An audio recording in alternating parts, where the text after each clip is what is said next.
साग्रजातं सगणऋतुनाथान्वितं तं सजीवं सात्वैतं सावधूतं परिजनसहितं कृष्णचैतन्यदेवं श्रीराधाकृष्णपादां सगणललितां श्रीविशाखानिदां च। हे कृष्णा करुणा सिन्धु दीनबन्धु जगत्पते गोपेश गोपिका कान्त राधा कान्त नमस्तुते। तप्तकाञ्चन गौराङ्गी श्रीराधे वृन्दावनेश्वरी वृषभानुसुते देवी प्रणमामि हरिप्रिये। वाञ्छाकल्पतरुभ्यश्च कृपा सिन्धुभ्येव च पतितानां पावनेभ्यो वैष्णवेभ्यो नमो नमः। पञ्चतत्त्वात्मकं कृष्णं भक्तरूपासुरूपकं भक्तावतारं भक्ताख्यं नमामि भक्तशक्तिकं नित्यानन्दं महन्नवमि सर्वानन्दकरं परं हरिनामप्रदं देवम् अवधूतशिरोमणि। नमो महावदन्याय कृष्णप्रेमप्रदाय कृष्णाय कृष्णचैतन्यनाम्ने गरुष्य नमः। नमो विष्णुपादाय कृष्णपृष्ठाय भूतले श्रीमते भक्तिवेदान्त स्वामिन्निधि नामिने। नमस्ते सरस्वती देवे गौरवाणी प्रचारिणे निर्विशेषा शून्यवादी पाश्चात्यदेशधारिणे। जय श्री कृष्ण चैतन्य प्रभु नित्यानंद श्री अद्वैत गदाधर श्रीवासादि गौरभक्तवृंद। हरे कृष्ण कृष्ण कृष्ण हरे हरे हरे राम राम राम हरे हरे। गुरुवे गौरचंद्राय राधिकाय हरे कृष्णाय कृष्ण भक्ताय तद्भक्ताय नमो नमः। श्रील प्रभुपाद की जय। हरे कृष्ण। प्रथम स्कंदम अध्याय 4 श्लोकम 19।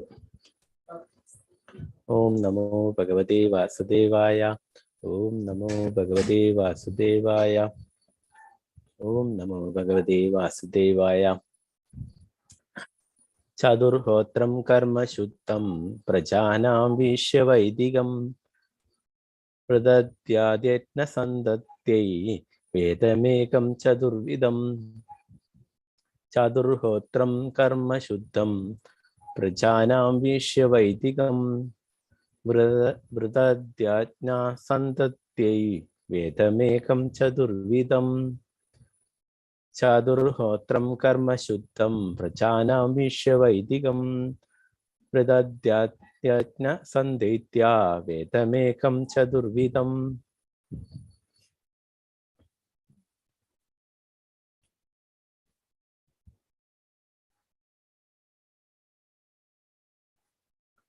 എല്ലാവരെയും അൺമ്യൂട്ട് ചെയ്യുന്നുണ്ട്. നമുക്ക് 2 പ്രാവശ്യം ശ്ലോകം ചൊല്ലാം.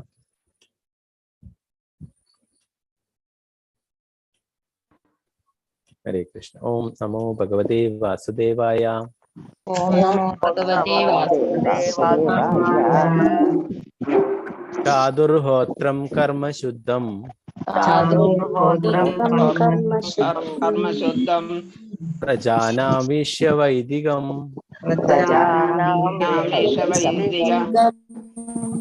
വൃഥാധ്യാത്മ സന്ദൈത്യ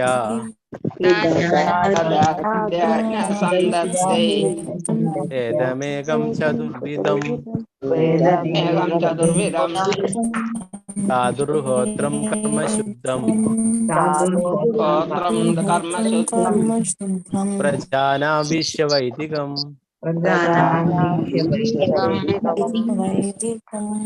വൃഥാധ്യാത്മ സന്ദൈത്യ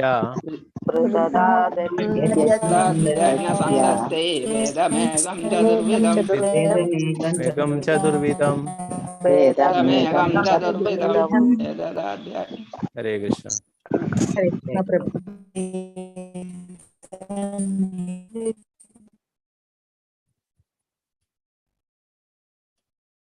ഹരേ കൃഷ്ണ. 3-4 പേര് ചൊല്ലിക്കോളൂ. സുവർണ പ്രഭു മാതാജി. ഹരേ കൃഷ്ണ. ഹരേ കൃഷ്ണ പ്രഭുജി. ഓം നമോ ഭഗവതേ വാസുദേവായ. ചാതുർഹോത്രം കർമ്മശുദ്ധം പ്രജാനാം വീക്ഷ്യ വൈദികം വിദധാത് യജ്ഞസന്ദത്തൈ വേദമേകം ചതുർവിധം. ഹരേ കൃഷ്ണ. ഹരേ കൃഷ്ണ.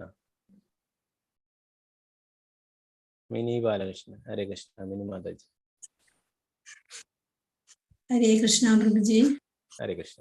ഓം നമോ ഭഗവതേ വാസുദേവായ. ചാതുർഹോത്രം കർമ്മശുദ്ധം പ്രജാനാം വീക്ഷ്യ വൈദികം വൃദധാദ്യാജ്ഞ സന്ദത്യേ വേദമേകം ചതുർവിധം. ഹരേ കൃഷ്ണ. ഹരേ കൃഷ്ണ. ഷീജ കണിയാരത്ത് മാതാജി. ഹരേ കൃഷ്ണ. ഓം നമോ ഭഗവതേ വാസുദേവായ. ചാതുർഹോത്രം കർമ്മശുദ്ധം പ്രജാനാം വീഷ്യവൈദികം പൃഥ്ധാൻ യജ്ഞസന്ധത്തെ വേദമേകം ചതുർവിധം. ഹരേ കൃഷ്ണ പ്രഭുജി. ഹരേ കൃഷ്ണ. വിജയനാരായണ മാതാജി ഹരേ കൃഷ്ണ. ഹരേ കൃഷ്ണ പ്രഭുജി. ഹരേ ഓം നമോ ഭഗവതേ വാസുദേവായ. ചാതുർഹോത്രം കർമ്മശുദ്ധം പ്രജാനാം വീക്ഷവൈദികം വിദദാദ്യജ്ഞസന്ധത്തെ വേദമേകം ചതുർവിധം. ഹരേ കൃഷ്ണ. ഹരേ കൃഷ്ണ. ശ്രീജ വിജി മാതാജി ഹരേ കൃഷ്ണ. ഹരേ കൃഷ്ണ പ്രഭുജി. ഓം നമോ ഭഗവതേ വാസുദേവായ. ചാതുർഹോത്രം കർമ്മ ശുദ്ധം പ്രജാനാം വീക്ഷ്യ വൈദികം ബൃദധാതൃജ്ഞസന്ധത്തെ വേദമേകം ചതുർവിധം. ഹരേ കൃഷ്ണ. ഹരേ കൃഷ്ണ.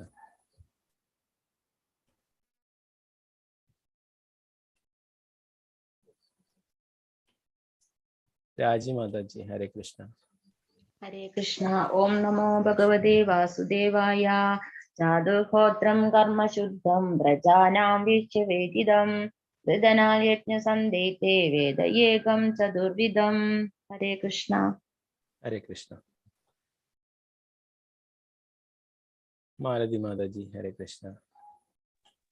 ഓം നമോ ഭഗവതേ വാസുദേവായ.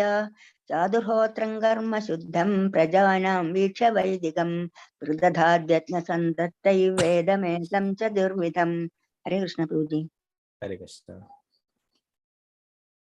ഭാരതി അമ്മ മാതാജി ഹരേ കൃഷ്ണ. ഹരേ കൃഷ്ണ. ഓം നമോ ഭഗവതേ വാസുദേവായ. ചാതുർഹോത്രം കർമ്മശുദ്ധം പ്രജാനാം വീക്ഷവൈദികം വിദധാദ്യജ്ഞസന്ധത്തെ വേദമേകം ചതുർവിധം. ഹരേ കൃഷ്ണ. ഹരേ കൃഷ്ണ. വത്സല മാതാജി ഹരേ കൃഷ്ണ. ഹരേ കൃഷ്ണ. ഓം നമോ ഭഗവതേ വാസുദേവായ. ചാതുർഹോത്രം കർമ്മശുദ്ധം പ്രജാനാം വീക്ഷവൈദികം വൃദാദൃശ്യ സന്ധത്തെ വേദമേകം ചതുർവിധം. ഹരേ കൃഷ്ണ പ്രഭുജി. ഹരേ കൃഷ്ണ.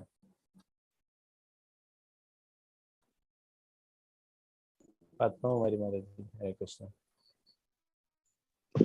ഹരേ കൃഷ്ണ പ്രഭുജി. ഓം നമോ ഭഗവതേ വാസുദേവായ.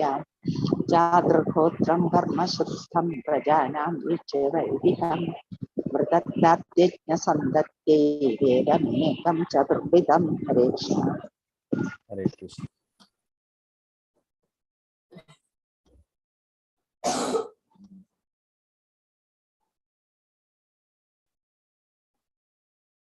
സിന്ധു മാതാജി ഹരേ കൃഷ്ണ. ഹരേ കൃഷ്ണ പ്രഭുജി. ഓം നമോ ഭഗവതേ വാസുദേവായ. ചാതുർഹോത്രം കർമ്മശുദ്ധം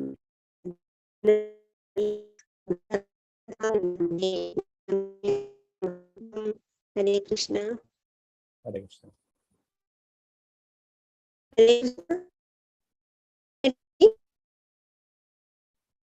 രാമേന്ദ്ര പ്രഭു ഹരേ കൃഷ്ണ. ഹരേ കൃഷ്ണ. ഓം നമോ ഭഗവതേ വാസുദേവായ. ചാതുർഹോത്രം കർമ്മശുദ്ധം പ്രജാനാം വീക്ഷ്യവൈദികം പൃഥ്ധാദ്യജ്ഞസന്ധത്यै വേദമേകം ചതുർവിധം. ഹരേ കൃഷ്ണ. ഹരേ കൃഷ്ണ.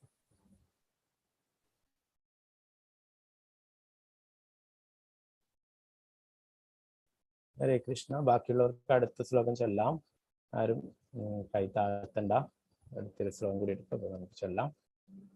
ഇതിന്റെ വിവർത്തനം ഭാവാർത്ഥം നോക്കാം.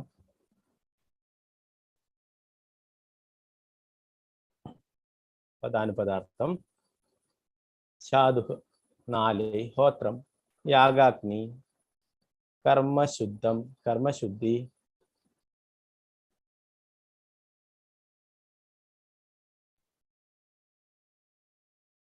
പ്രജാനാം സാമാന്യ ജനങ്ങൾക്ക് വീക്ഷ്യ ദർശിച്ച ശേഷം വൈദിതം വേദ ആചാരമനുസരിച്ച് വൃതദാൽ അവസ്ഥയിലേക്ക് നിർമ്മിച്ചു യജ്ഞം സന്തദൈത്യ വിസ്തരിക്കാനായി വേദം ഏകവേദം ചതുർവിധം ചതുർവിധം 4 വിഭാഗങ്ങളായി.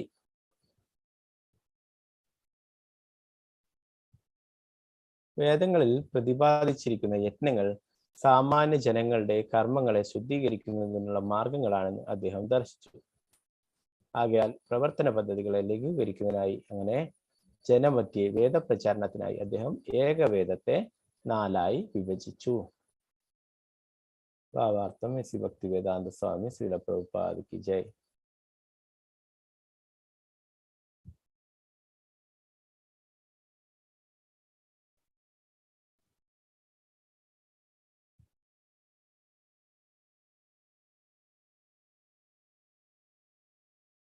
അനിതകുമാരി മാതാജി വായിച്ചോളൂ ഭാവാർത്ഥം. ഹരേ കൃഷ്ണ. ഭാവാർത്ഥം പൂർവമായി യജുർവേദം എന്ന നാമത്തിൽ ഏകവേദവും പ്രത്യേകം പരാമർശിക്കുന്ന 4 യജ്ഞ വിഭാഗങ്ങളും ഉണ്ടായിരുന്നു. എന്നാൽ അവയുടെ അനായാസമായ നിർവഹണാർത്ഥം 4 വർണ്ണങ്ങളുടെ കർമ്മബന്ധമായ സേവന ശുദ്ധീകരണാർത്ഥം വേദത്തെ 4 യജ്ഞ വിഭാഗങ്ങളായി വിഭജിച്ചു. ഋഗ്വേദം, യജുർവേദം, സാമവേദം, അഥർവവേദം എന്നീ 4 വേദങ്ങൾക്കു പുറമെ 5-ാം വേദം എന്ന് വിശേഷിപ്പിക്കാവുന്ന പുരാണങ്ങൾ, മഹാഭാരതം, സംഹിതകൾ തുടങ്ങിയവയുമുണ്ട്. ശ്രീ വ്യാസദേവനും അദ്ദേഹത്തിന്റെ ശിഷ്യന്മാരും ചരിത്ര പുരുഷന്മാരാകുന്നു. അവർ ഈ കലിയുഗത്തിലെ പതിതാത്മാക്കളോട് അനുകമ്പയുള്ളവരും അത്യധികം കൃപയുള്ളവരുമാകുന്നു. അപ്രകാരം 4 വേദ അധ്യയനങ്ങളിൽ വിശദമാക്കിയിരിക്കുന്ന അനുബന്ധ ചരിത്ര സത്യങ്ങളിൽ നിന്നും സൃഷ്ടിക്കപ്പെട്ടവയാണ് മഹാഭാരതവും പുരാണങ്ങളും. പുരാണങ്ങളുടെയും മഹാഭാരതത്തിന്റെയും പ്രമാണിത്വം വേദങ്ങളുടെ അവിഭാജ്യമാണെന്നതിൽ യാതൊരു സന്ദേഹവുമില്ല. പൊതുവെ ചരിത്രങ്ങൾ എന്നറിയപ്പെടുന്ന പുരാണങ്ങളും മഹാഭാരതവും പഞ്ചമവേദമായി ഛന്ദോഗ്യ ഉപനിഷത്തിൽ വിശേഷിപ്പിച്ചിരിക്കുന്നു. വെളിവാക്കപ്പെട്ട ധർമ്മശാസ്ത്രങ്ങളുടെ സമൂല്യം ഇപ്രകാരം നിശ്ചയം വരുത്തണമെന്നാണ് ശ്രീ ജീവ ഗോസ്വാമിയുടെ മതം. ഹരേ കൃഷ്ണ. ഹരേ കൃഷ്ണ. ശ്രീല പ്രഭുപാദ കി ജയ്. പ്രഭുപാദ കി ജയ്.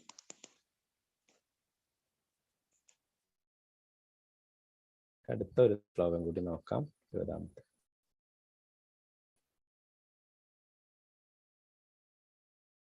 ഓം നമോ ഭഗവതേ വാസുദേവായ.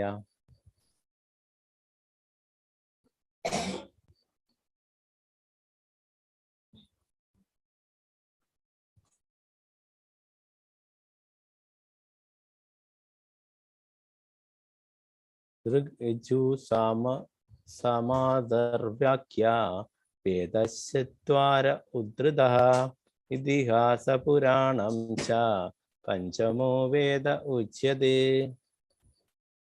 ഋഗ്യജു സമാദർവാക്യ വേദശ്ചത്വാര ഉദ്ധൃതഃ ഇതിഹാസ പുരാണം ച പഞ്ചമോ വേദ ഉച്യതേ. ഋഗ്യജു സമാദർവാക്യ വേദശ്ചത്വാര ഉദ്ധൃതഃ ഇതിഹാസ പുരാണം ച പഞ്ചമോ വേദ ഉച്യതേ. നേരത്തെ ചൊല്ലാൻ ബാക്കിയുള്ളവർക്കൊക്കെ ചൊല്ലാം. ഇപ്പോൾ ശാരദാജി, നമ്പൂതിരി മാതാജി. ഹരേ കൃഷ്ണ. ഹരേ കൃഷ്ണ പ്രഭുജി. ചൊല്ലിക്കോളൂ മാതാജി. ഹരേ കൃഷ്ണ. ഋഗ്യജു സാമാഥർവാക്യ വേദാശ്ചത്വാര ഉദ്യതഃ ഇതിഹാസ പുരാണം ച പഞ്ചമോ വേദ ഉച്യതേ. ഹരേ കൃഷ്ണ. ഹരേ കൃഷ്ണ.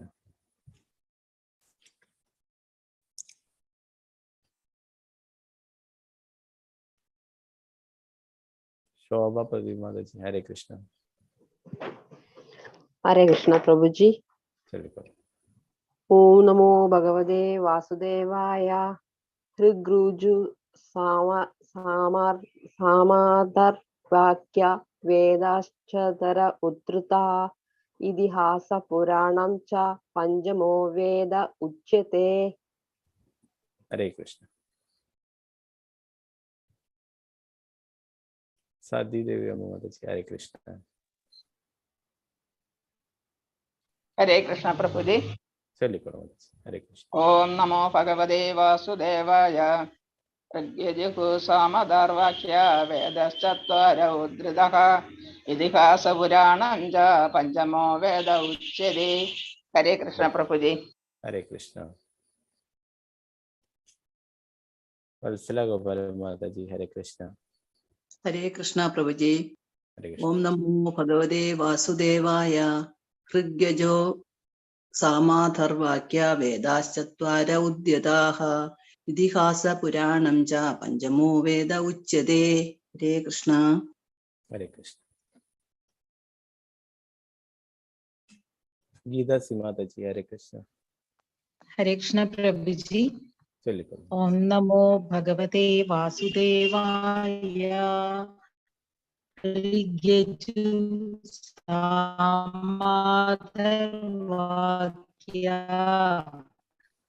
വേദശ്ചത്വാര ഉദ്ധൃത ഇതിഹാസ പുരാണം ച പഞ്ചമോ വേദ ഉച്യതേ. ഹരേ കൃഷ്ണ. ഹരേ കൃഷ്ണ. അനിത കുമാരി മാതാജി ഹരേ കൃഷ്ണ.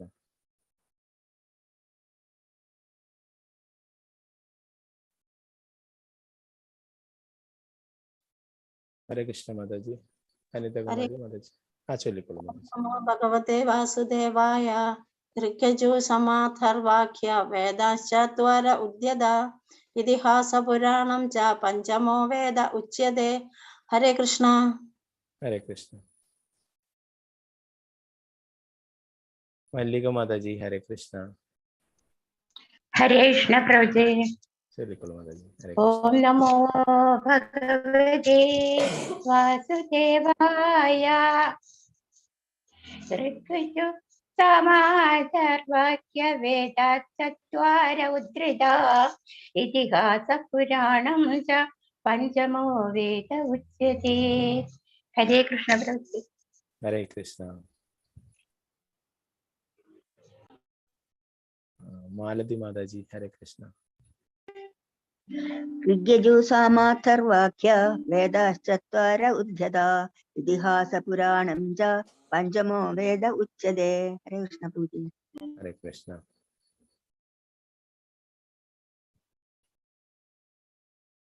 നമുക്കതിന്റെ പദാനുപദാർത്ഥം വിവർത്തനം ഭാവാർത്ഥം നോക്കാം.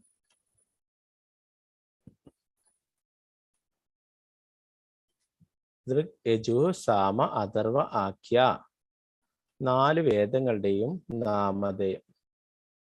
4 വേദങ്ങളാണുള്ളത് നമുക്കറിയാം അല്ലെ. ഋഗ്വേദം, യജുർവേദം, സാമവേദം, അഥർവവേദം.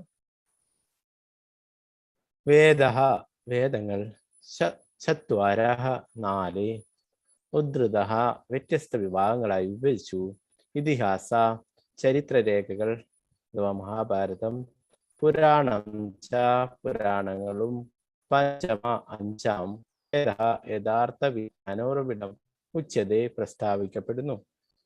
വർത്തനം ഭാവാർത്ഥം ശ്രീ പ്രഭുപാദയ്ക്ക് ജയ്. വിജ്ഞാനത്തിന്റെ യഥാർത്ഥ ഉറവിടത്തെ അഥവാ വേദങ്ങളെ 4 വിഭാഗങ്ങളായി പ്രത്യേകം സൃഷ്ടിച്ചു. എന്നാൽ ചരിത്ര സത്യങ്ങളെയും പുരാണങ്ങളിൽ പ്രതിപാദിക്കുന്ന ആധികാരികമായ കഥകളെയും പഞ്ചമ വേദമായി വിശേഷിപ്പിക്കുന്നു. പ്രഭുപാദയ്ക്ക് ജയ്. ഓം അജ്ഞാൻ ഓം നാരായണം നമസ്കൃത്യ നരം ചൈവ നരോത്തമം ദേവീം സരസ്വതിം വ്യാസം തതോ ജയമുദിരേ.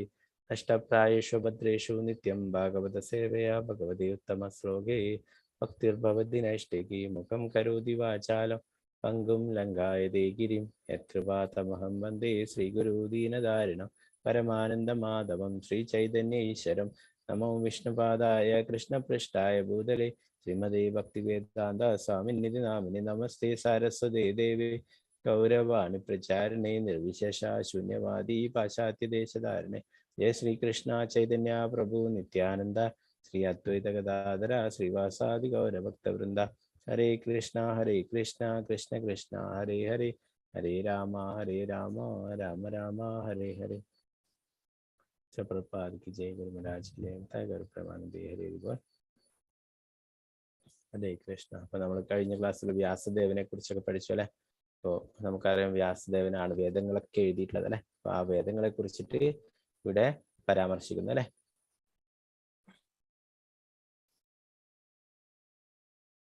അപ്പോൾ വേദങ്ങള് എല്ലാവർക്കും വേണ്ടിയിട്ടുള്ളതാണ് അല്ലെ, ഭക്തന്മാർക്ക് വേണ്ടിയിട്ടല്ല, എല്ലാ വിഭാഗം ആൾക്കാർക്കും വേണ്ടിയിട്ടുള്ളതാണ് വേദങ്ങൾ എന്ന് പറയുന്നത് അല്ലെ. അതിലെ എന്താണ് ആ കർമ്മകാണ്ഡത്തിൽ പെടുന്നവർക്കും എല്ലാറ്റിനും എല്ലാം അടങ്ങിയിട്ടുള്ളതാണ്. ഓരോരോ വിഭാഗങ്ങൾക്ക് എല്ലാവരും അവസാനം ഭക്തിയിലേക്ക്, ഭഗവാന്റെ ഭക്തി സേവനത്തിലേക്ക് വരാൻ, ഭക്തന്മാരായിട്ട് മാറാൻ, ഭക്തിയിലേക്ക് വരാനായിട്ടാണ് ഈ വേദങ്ങളൊക്കെ എഴുതിയിട്ടുള്ളത് അല്ലെ. എന്നാൽ അവരുടെ താല്പര്യമനുസരിച്ച് നമുക്കറിയാം പലതരത്തിലുള്ള എന്താണ് ഭൗതികമായിട്ടുള്ള നേട്ടങ്ങൾക്കായിട്ടുള്ള യത്നങ്ങളും പൂജകളൊക്കെ ചെയ്യുന്ന അങ്ങനെ പല തരത്തിലുണ്ട് അല്ലെ. എല്ലാ വിഭാഗം ആൾക്കാരെയും ഭഗവാനിലേക്ക് എത്തിക്കുന്നതിന് വേണ്ടിയിട്ടാണ്. അപ്പൊ അതുകൊണ്ട് തന്നെ അവരൊക്കെ പലതരത്തിലുള്ള വേദങ്ങൾ അല്ലെ, 4 തരത്തിലുള്ള വേദങ്ങളെ കുറിച്ചിട്ട് ഇവിടെ പറഞ്ഞു അല്ലെ. ഋഗ്വേദം, യജുർവേദം, സാമവേദം, അഥർവവേദം അല്ലെ. അങ്ങനെ ഓരോരോ കാര്യങ്ങളും അഥർവവേദത്തിലൊക്കെ കുറെ മറ്റുള്ള കാര്യങ്ങളെ കുറിച്ചും ഭക്തിയെ കുറിച്ചൊന്നും അല്ലാത്ത തന്നെ കുറെ കാര്യങ്ങളൊക്കെ പ്രതിപാദിച്ചിട്ടുണ്ട്. അപ്പൊ അതിൽ താല്പര്യമുള്ളവരൊക്കെ അങ്ങനെയുള്ള കാര്യങ്ങളിലൊക്കെ ആവുന്ന അല്ലെ. അങ്ങനെ എല്ലാ തരത്തിലുള്ള ആൾക്കാരെയും അവസാന ഉദ്ദേശം എന്ന് പറയുന്നത് ഭഗവാനിലേക്ക് എത്തിക്കാനും ഭഗവാന്റെ ഭക്തന്മാരാക്കി തീർക്കാനും വേണ്ടിയിട്ടാണ് ഇങ്ങനെയുള്ള വേദങ്ങളൊക്കെ ഉണ്ടാക്കിയിട്ടുള്ളത്.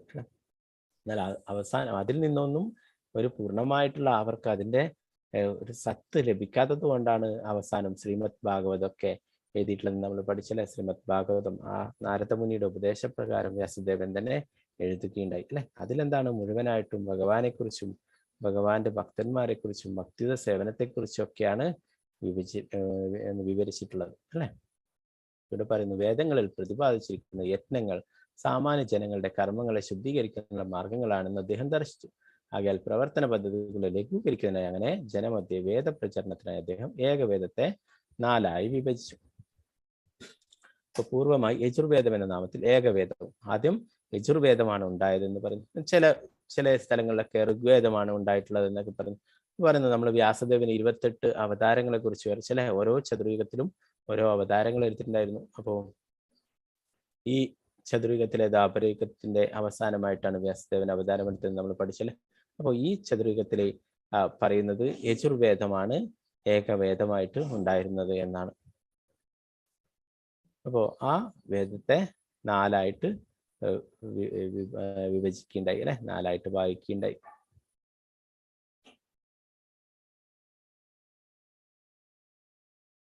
അപ്പൊ അതൊക്കെ നമ്മളിപ്പം യജ്ഞങ്ങളൊക്കെ ചെയ്യുമ്പോൾ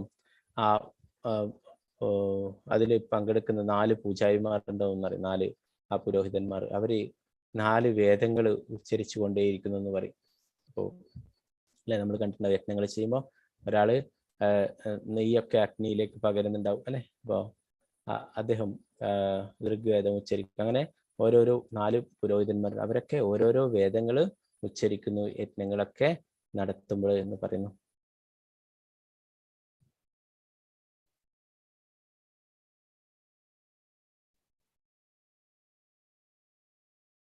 പറയുന്നു പൂർവമായി യജുർവേദം എന്ന നാമത്തിൽ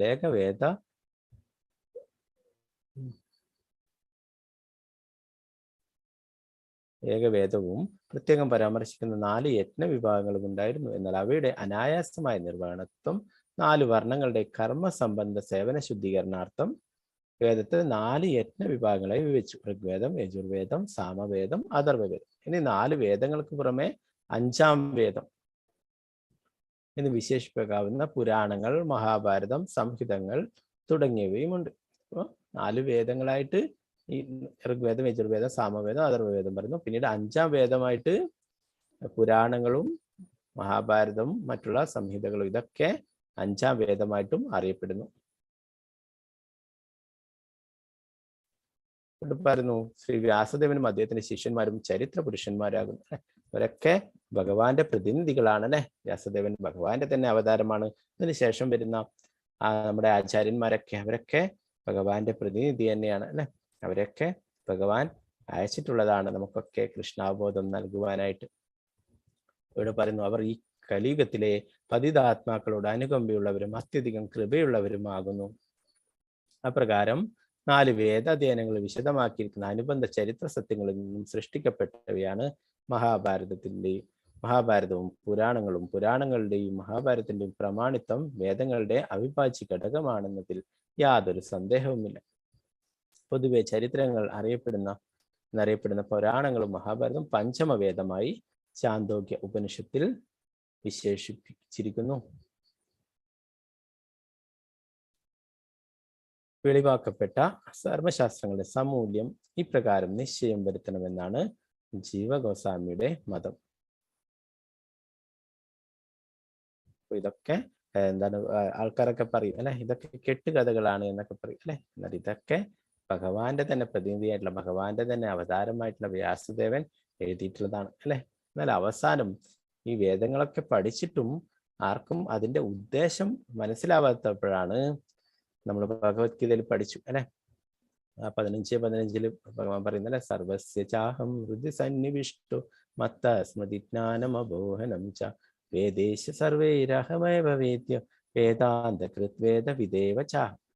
ഭഗവാൻ ഈ വേദങ്ങളൊക്കെ എഴുതിയിട്ടുണ്ടല്ലേ. എന്തിനു വേണ്ടിയിട്ടാണ്? ഭഗവാനെ കുറിച്ച് മനസ്സിലാക്കാൻ വേണ്ടിയിട്ടാണ് അല്ലെ. വേദങ്ങളുടെയൊക്കെ ഉദ്ദേശം ഭഗവാനെ കുറിച്ച് മനസ്സിലാക്കുക അല്ലെ. ആ വേദങ്ങളെല്ലാം അറിയുന്നതും ഭഗവാനാണെന്ന് ആ ശ്ലോകത്തിൽ പറയുന്നത് അല്ലെ. അപ്പൊ ഈ വേദങ്ങൾ പഠിക്കുന്നതിന്റെ ഒക്കെ യഥാർത്ഥ ഉദ്ദേശം ഭഗവാനെ കുറിച്ച് മനസ്സിലാക്കാൻ വേണ്ടിയിട്ടാണ് അല്ലെ. എന്നാൽ അത് ഭക്തിയിലൂടെ അല്ലാതെ വേറെ പലതരത്തിലുള്ള അതിനോട് താല്പര്യമുള്ളവർക്ക് അങ്ങനെയുള്ള രീതിയിലൂടെയെങ്കിലും വേദങ്ങളൊക്കെ പഠിച്ച് അവസാനം ഭക്തിയിലേക്ക് എത്തിച്ചേരാൻ വേണ്ടിയിട്ടാണ് ഇങ്ങനെ 4 വിഭാഗങ്ങളൊക്കെ ആക്കിയിട്ട് മാറ്റിയിട്ടുള്ളത് അല്ലെ. അതിന്റെ ഉപശാഖകളൊക്കെ ആക്കി മാറ്റിയിട്ടുള്ളത് അല്ലെ. എന്നാൽ ഇതൊക്കെ ഉണ്ടായിട്ടും അവസാനം ആർക്കും അതിന്റെ സത്ത് എന്താണ് അല്ലെ, മുന്നേ പറഞ്ഞു അല്ലെ, 4 വേദങ്ങളൊക്കെ പഠിച്ചിട്ടുള്ളവരൊക്കെ പ്രഭുപാദരടുത്ത് വന്നപ്പോൾ അവർ ചർച്ചകൾ ചെയ്യുമ്പോൾ പ്രഭുപാദർ ചോദിച്ചപ്പോൾ അവർക്കൊന്നും ഈ 4 വേദങ്ങൾ പഠിച്ച് ചതുർവേദി, ത്രിവേദി, 3 വേദങ്ങൾ പഠിച്ചു, എന്നാൽ അവർക്കൊന്നും യഥാർത്ഥ വേദങ്ങളുടെ യഥാർത്ഥ ലക്ഷ്യം എന്താണ്, വേദങ്ങൾ പഠിക്കുന്നതിന്റെ യഥാർത്ഥ ലക്ഷ്യം എന്താണ്, ആരാണ് ഭഗവാൻ അല്ലെ, ഇതിനെക്കുറിച്ചൊന്നും അവർക്ക് ഒരു ശരിയായ ധാരണയുണ്ടായിരുന്നില്ല അല്ലെ. അപ്പൊ അത് എന്താണ്, നമ്മൾ പഠിക്കുന്ന വേദങ്ങൾ പഠിക്കുന്നതിന്റെ യഥാർത്ഥ ഉദ്ദേശം എന്ന് പറയുന്നത് ഭഗവാനെ കുറിച്ച് മനസ്സിലാക്കാനാണ് അല്ലെ. ഭഗവാനും നമ്മളും തമ്മിലുള്ള ബന്ധം മനസ്സിലാക്കുക അല്ലെ. നമ്മളൊക്കെ ഭഗവാന്റെ അംശമാണ് അല്ലെ. നമ്മുടെ യഥാർത്ഥമായിട്ടുള്ള ധർമ്മം അല്ലെ എന്താണ്, ആ ജീവേര സ്വരൂപ നിത്യര കൃഷ്ണദാസൻ, നമ്മളൊക്കെ ഭഗവാന്റെ നിത്യദാസനാണ് എന്നുള്ളതാണ് നമ്മുടെ യഥാർത്ഥമായിട്ടുള്ള പൊസിഷൻ അല്ലെ. അത് മനസ്സിലാക്കിയിട്ട് നമ്മൾ ഭഗവാന്റെ ഭക്തിയുത സേവനത്തിലൊക്കെ ഏർപ്പെടണം അല്ലെ. അപ്പൊ ഇതൊക്കെയാണ് യഥാർത്ഥമായിട്ടുള്ള ലക്ഷ്യം അല്ലെ. വേദങ്ങൾ പഠിക്കുന്നതിന്റെ ഒക്കെ യഥാർത്ഥമായിട്ടുള്ള ലക്ഷ്യം എന്ന് പറയുന്നത് ഭഗവാനെ കുറിച്ച് മനസ്സിലാക്കുക അല്ലെ. അങ്ങനെ അതിനൊക്കെ വേണ്ടിയിട്ടുള്ളതാണ് വേദങ്ങൾ. എന്നാൽ വേദങ്ങളൊക്കെ പഠിക്കുന്നു അതെന്താണ്, ജ്ഞാനം നേടാനായിട്ട് അല്ലെ, മറ്റുള്ള യത്നങ്ങളും മറ്റുള്ളതൊക്കെ അനുഷ്ഠിക്കാനായിട്ട്, അതിനൊക്കെ ആയിട്ട് വേദങ്ങൾ അവർ പഠിക്കുന്നു. എന്നാൽ അതിന്റെ യഥാർത്ഥമായിട്ടുള്ള ഉദ്ദേശം എന്താണോ വ്യാസദേവൻ അതിന്റെ ഉദ്ദേശിച്ചിട്ടുള്ളത്, എന്നാൽ അത് ആരും മനസ്സിലാക്കാനായിട്ട് ശ്രമിക്കുന്നില്ല അല്ലെ. അതുകൊണ്ടാണ് എല്ലാവർക്കും എന്താണ് മനസ്സിലാകുന്ന രീതിയിൽ ശ്രീമദ് ഭാഗവതം അല്ലെ. ശ്രീമദ് ഭാഗവതത്തിൽ ഓരോ സ്ഥലത്തും കൃഷ്ണനാണ് പരമദിവ്യോത്തമ പുരുഷൻ എന്ന സത്യം നമുക്ക് ഓരോ പേജുകളിലും പ്രഭുപാദൻ നമുക്ക് പറഞ്ഞു തരുന്നു അല്ലെ. ഭഗവത്ഗീതയിലായാലും അതുപോലെ ഓരോരോ അധ്യായങ്ങളിലും ഓരോ പേജുകളിലൊക്കെ നമുക്ക് വിശദമായിട്ട് പറഞ്ഞു തരുന്നു അല്ലെ. എന്നാൽ വേദങ്ങളിൽ അങ്ങനെ പൂർണ്ണമായിട്ടും വെളിപ്പെടുത്തിയിട്ട് പറയുന്നില്ല അല്ലെ. അതെന്താണ്, എല്ലാത്തരം ആൾക്കാരെയും ആകർഷിക്കാൻ വേണ്ടിയിട്ടായിരുന്നു.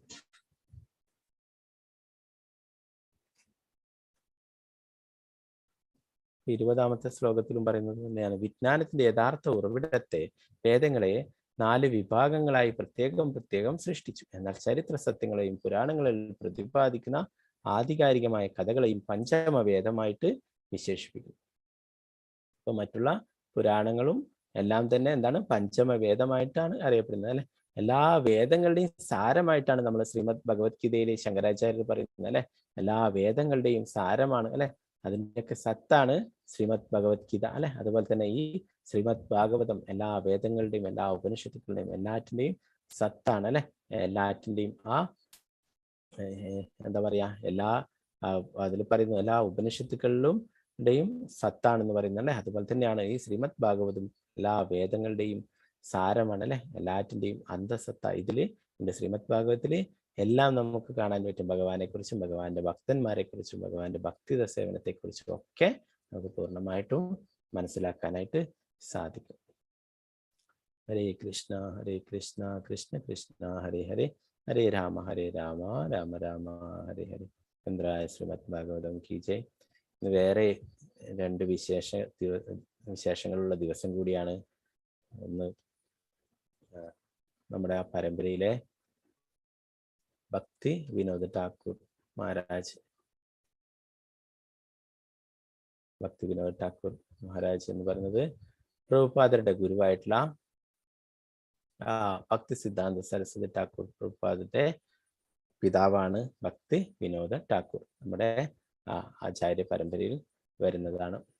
അദ്ദേഹത്തിനെ കുറിച്ചുള്ള കുറച്ച് കാര്യങ്ങൾ നമുക്ക് നോക്കാം.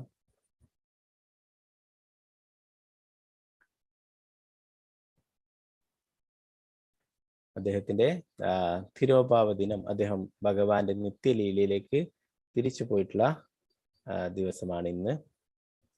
ശ്രീകൃഷ്ണ ഭഗവാനിൽ നിന്നും ആരംഭിക്കുന്ന ഗൗഡീയ വൈഷ്ണവ സമ്പ്രദായത്തിന്റെ ഗുരുശിഷ്യ പരമ്പരയിലെ ഒരു പൂർവിക ആചാര്യനാണ് ശ്രീല ഭക്തി വിനോദ ഠാക്കൂർ. അദ്ദേഹം ഭക്തിയുത സേവനത്തിന്റെ മുൻഗാമിയായ ആത്മീയ നേതാവും ഒരു ഗൃഹസ്ഥനും ബ്രിട്ടീഷ് അധിനിവേശ ഇന്ത്യയിലെ മജിസ്ട്രേറ്റും പ്രചുര പ്രചാരകനും മഹാകവിയും ലേഖകനുമായിരുന്നു. ഒരു കാലത്ത് ചൈതന്യ മഹാപ്രഭുവിന്റെ പരിശുദ്ധമായ ശിക്ഷണങ്ങൾ പ്രായോഗികമായും നഷ്ടപ്രായമായപ്പോൾ അദ്ദേഹം അവയെല്ലാം തന്നെ വീണ്ടും പരിചയപ്പെടുത്തിക്കൊണ്ട് വാല്യങ്ങളോളം ഗ്രന്ഥങ്ങൾ എഴുതി.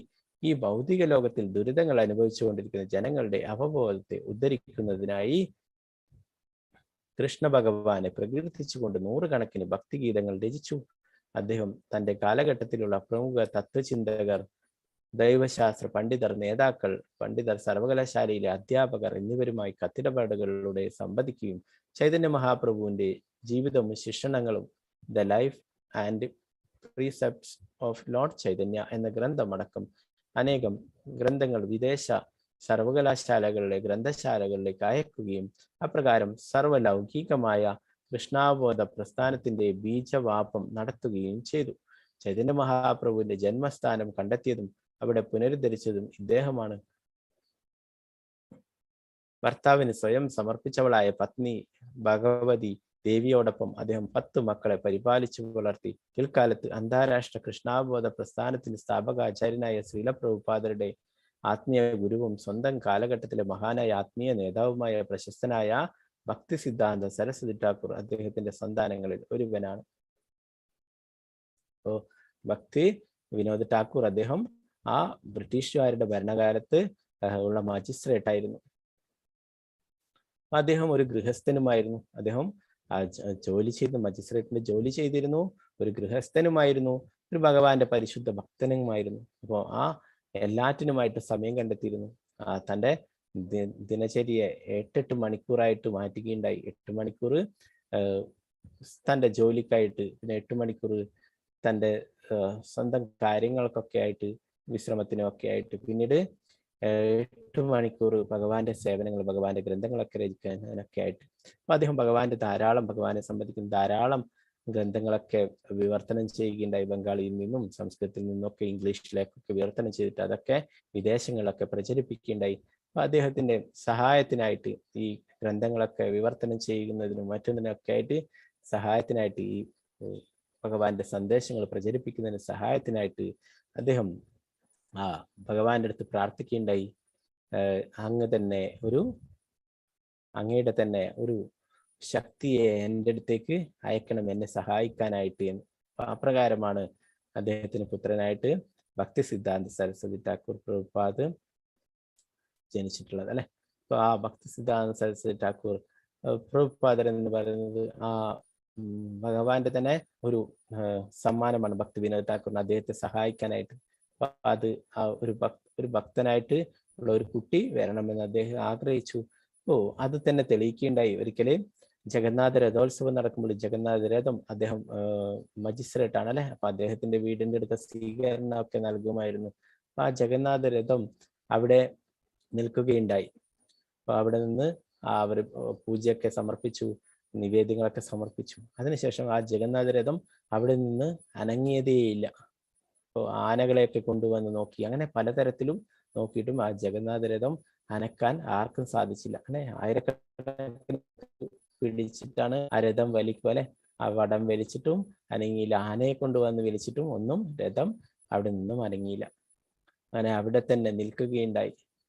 പിന്നീട് ഭക്തി വിനോദ് ഠാക്കൂറിന്റെ പത്നി ഭഗവതി ദേവി അവിടെ കൊച്ചുകുട്ടിയായിരുന്നു. അപ്പോഴേ ഭക്തി സിദ്ധാന്ത സരസ്വതി ഠാക്കൂർ അദ്ദേഹത്തെ എടുത്തു വന്നിട്ട് ജഗന്നാഥ് ഭഗവാന്റെ മുന്നിൽ നമസ്കരിപ്പിക്കുകയുണ്ടായി. ആ കുട്ടി ജഗന്നാഥ് ഭഗവാന്റെ പാദങ്ങൾ നമസ്കരിക്കുകയുണ്ടായി.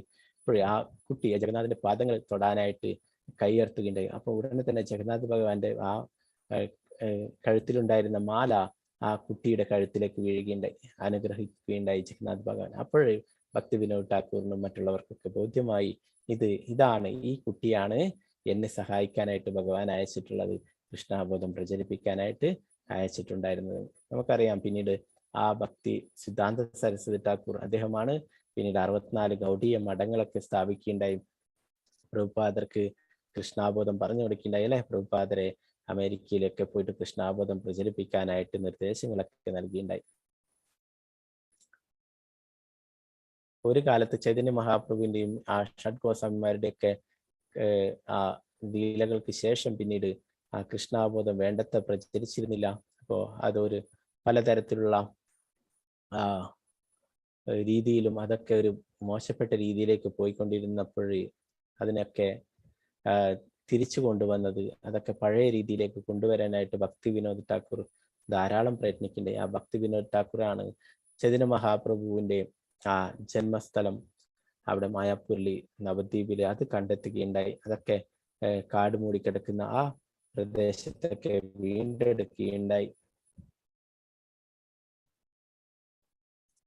ഭക്തി വിനോദ് ഠാക്കൂറിന്റെ ദൈനംദിന സമയപട്ടികയെ കുറിച്ച് പറയുന്നു.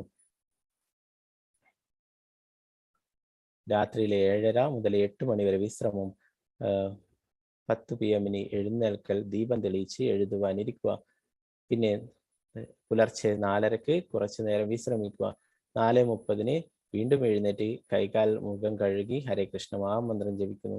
പിന്നെ രാവിലെ 7 മണിക്ക് ഔദ്യോഗിക കത്തുകളൊക്കെ എഴുതുക. പിന്നെ 7:30 മുതൽ വായന, പിന്നെ 8:30 അതിഥികളെ സ്വീകരിക്കൽ, തുടർന്നുള്ള വായന, 9:30 മുതൽ 9:45 വരെ വിശ്രമം, 9:45 പ്രഭാത സ്നാനം, പിന്നീട് ആ പ്രസാദം കഴിക്കുന്നു. 1/2 ലിറ്റർ പാലും 2 ചപ്പാത്തിയും അല്പം പഴങ്ങളും അടങ്ങുന്നതാണ് പ്രഭാതമായിട്ടുള്ള ആ പ്രസാദം. പിന്നീട് 9:55 കോടതിയിലേക്ക് ചക്രവണ്ടിയിൽ യാത്ര തുടരുന്നു.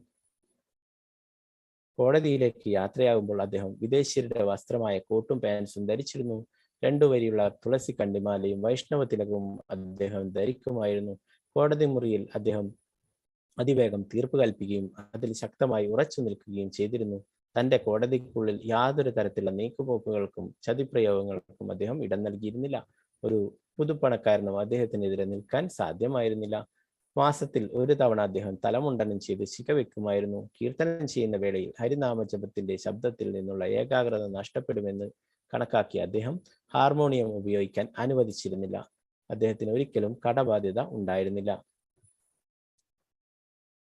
പിന്നീട് പറയുന്ന നേരത്തെ തന്നെ തുടർന്നുള്ള ഭാഗങ്ങൾ 10 മണിക്ക് കോടതി തുടങ്ങുന്നു. പിന്നീട് 1 മണിക്ക് കോടതി അവസാനിക്കുന്നു. അതിനുശേഷം അദ്ദേഹം സ്വഭവനത്തിൽ തിരിച്ചു വരികയും സ്നാനാദി കർമ്മങ്ങൾ എല്ലാം കഴിച്ച് പുത്തൻ ഉണർവോടെ ശേഷമുള്ള പ്രവൃത്തികൾ തുടങ്ങുകയും ചെയ്യുമായിരുന്നു. 2 മണിക്ക് ഓഫീസിലേക്ക് മടങ്ങുന്നു. 5 മണിക്ക് സംസ്കൃത ഭാഷയുള്ള കൃതികൾ ബംഗാളിയിലേക്ക് തർജ്ജമ ചെയ്യുന്നു. അതിനുശേഷം വൈകുന്നേരം സ്നാനാദി കർമ്മങ്ങൾ പൂർത്തിയാക്കി ചോറ്, കറികൾ, ചപ്പാത്തികൾ, 1/2 ലിറ്റർ പാല് മുതലായവ അടങ്ങുന്ന പ്രസാദം സ്വീകരിക്കുന്നു. അദ്ദേഹം തന്റെ പോക്കറ്റിൽ സൂക്ഷിക്കുന്ന ചെറിയ ഘടികാരം എല്ലായ്പ്പോഴും നോക്കിക്കൊണ്ടിരിക്കും. ഇപ്രകാരം അദ്ദേഹം വളരെ സമയനിഷ്ഠയോടെ തന്റെ പ്രവൃത്തികൾ ചെയ്തു വന്നു. ബ്രാഹ്മണർക്ക് ദാനധർമാദികൾ ചെയ്യുന്നതിൽ സമർത്ഥനായ അദ്ദേഹം ജാതിമത ഭേദമന്യേ എല്ലാവരോടും സൗഹൃദം പുലർത്തുന്നവനായിരുന്നു. സ്വന്തം പദവി ഒരിക്കലും അദ്ദേഹത്തിൽ അഹങ്കാരം ഉണ്ടാക്കിയില്ല. അതേസമയം സൗമ്യമായതും ഹൃദ്യമായതുമായ പ്രകൃതം അദ്ദേഹത്തിന്റെ ജീവിതത്തിന്റെ സവിശേഷ ലക്ഷണമായിരുന്നു. അദ്ദേഹം ഒരിക്കലും ആരിൽ നിന്നും ഉപഹാരങ്ങൾ സ്വീകരിച്ചിരുന്നില്ല. തന്റെ ജീവിതത്തിന്റെ ആത്മീയമായ ലക്ഷ്യപ്രാപ്തിക്ക് തടസ്സമാകുമെന്ന് കരുതിയതിനാൽ ഗവൺമെന്റ് നൽകിയ ബഹുമതികളെയും പദവികളെയും സ്ഥാനമാനാദികളെയും എല്ലാം അദ്ദേഹം നിരാകരിച്ചു. ധാർമ്മിക തത്വങ്ങളെ മുറുകെ പിടിച്ചിരുന്ന അദ്ദേഹം എല്ലായ്പ്പോഴും ആഡംബരമായ ജീവിതം ഒഴിവാക്കിയിരുന്നു. വെറ്റില ചവയ്ക്കുന്ന ദുശ്ശീലം പോലും അദ്ദേഹത്തിന് ഉണ്ടായിരുന്നില്ല. പൊതു സ്ത്രീകളാൽ നിറഞ്ഞ ഇടമാകിയാൽ സിനിമാശാലകളെ അദ്ദേഹം വെറുത്തു. Bengali, Sanskrit, English, Latin, Urdu, Persian, Oriya എന്നീ ഭാഷകൾ വളരെ സരളമായി അദ്ദേഹം സംസാരിക്കുമായിരുന്നു. തന്റെ 12ാം വയസ്സിൽ ഗ്രന്ഥങ്ങൾ രചിക്കാൻ തുടങ്ങിയ ഭക്തി വിനോദ് ഠാക്കൂർ തന്റെ തിരോഭാവത്തിനു മുൻപ് അസംഖ്യം ഗ്രന്ഥങ്ങൾ മാനവരാശിക്കായി സംഭാവന ചെയ്തു. അങ്ങനെയുള്ള ഭക്തി വിനോദ് ഠാക്കൂറിന്റെ മകനായിട്ടുള്ള ഭക്തി സിദ്ധാന്ത സരസ്വതി ഠാക്കൂറാണ് നമ്മുടെ ഫൗണ്ടർ ആചാര്യരായിട്ടുള്ള ശ്രീല പ്രഭുപാദരുടെ ഗുരു അല്ലെ. അദ്ദേഹത്തിന്റെ ഒക്കെ കാരുണ്യം കൊണ്ടാണ് പ്രഭുപാദർക്ക് എല്ലായിടത്തും കൃഷ്ണാബോധം പ്രചരിപ്പിക്കാനായിട്ട് സാധിച്ചിട്ടുള്ളത് അല്ലെ. അപ്പൊ ഇവരൊക്കെ ഭഗവാന്റെ നിത്യലീലയിലുള്ള മഞ്ചരിമാരാണ്. അപ്പൊ പിന്നീട് ഇന്ന് വേറൊരു വിശേഷം കൂടിയുള്ളത് ഗദാധര പണ്ഡിറ്റിന്റെ തിരോഭാവ ദിനമാണ് ഭഗവാന്റെ നിത്യലീലയിലേക്ക് തിരിച്ചു പോയിട്ടുള്ളതാണ്. ഗദാധര പണ്ഡിറ്റ് ആരാണ്? പഞ്ചതത്വയിലെ രാധാറാണിയാണ് ഗദാധര പണ്ഡിറ്റായിട്ട് അവതരിച്ചിട്ടുള്ളത് അല്ലെ. നമ്മൾ പറഞ്ഞു പഞ്ചതത്വയിലെ ജയ ശ്രീകൃഷ്ണ ചൈതന്യ പ്രഭു നിത്യാനന്ദ ശ്രീ അദ്വൈത ഗദാധര ശ്രീവാസാദി ഗൗരഭക്തവൃന്ദ. അപ്പോ ആ ഭക്തശക്തിയാണ് പഞ്ചതത്വാത്മകം കൃഷ്ണം ഭക്തരൂപാസ്വരൂപം ഭക്താവതാരം ഭക്താക്കം നമാമി ഭക്തശക്തി